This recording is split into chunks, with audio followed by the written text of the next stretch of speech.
Hello. Today I want to talk about the Intraquil spirit. Once again, I know I've made many videos about the subject. Well, today I want to address a question that many people have, because a lot of people read a lot of things on the internet, and it's a common question that I get from many people, and that is, do you trade places with the Intraquil spirit when you die? Well, I can only say that I've never seen anyone who has died and came back and told us what it's like. I'm talking about not just a couple of minutes or a couple of seconds. I'm talking about someone that has went 24 hours deceased and came back and told us what the other side is like, or even 48 hours. There has never been anyone that has been dead for 48 hours and came back and told us what the other side is like. So we can only center our experience or center our opinion based off of things we experience in the flesh, right here in the now.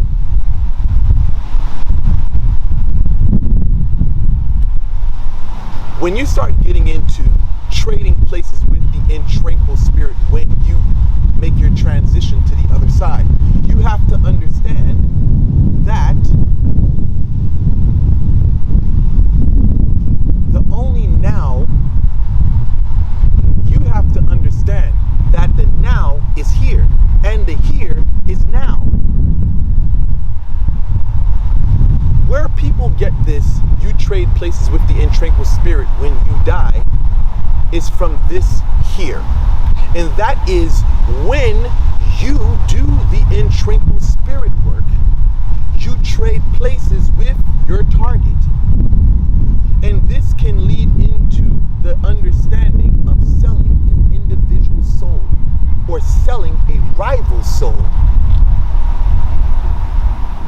When you put an Intraquil spirit on a rival, what you begin to see is that their life begins to take a dive if they do not follow protocol. So, where people get this from is from the experience of when someone places the Intraquil spirit on a target. What happens in a scenario like that is one individual, the target, their life begins to take a dip, where the person who placed the Intraquil spirit or summoned it on that target, their life begins to pick up. See, it is as a reward.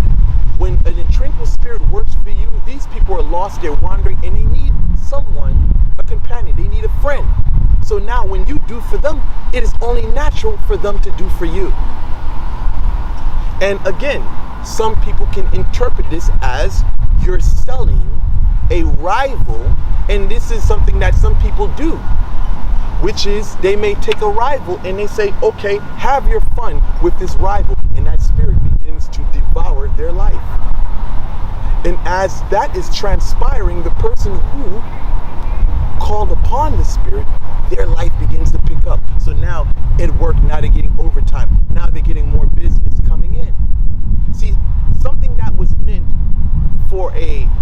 to bring back someone who is stubborn becomes abused, where a person may take someone they have they may have a problem with and say, fuck it, I don't even want the motherfucker, I'm going to put him in his work just to torture him.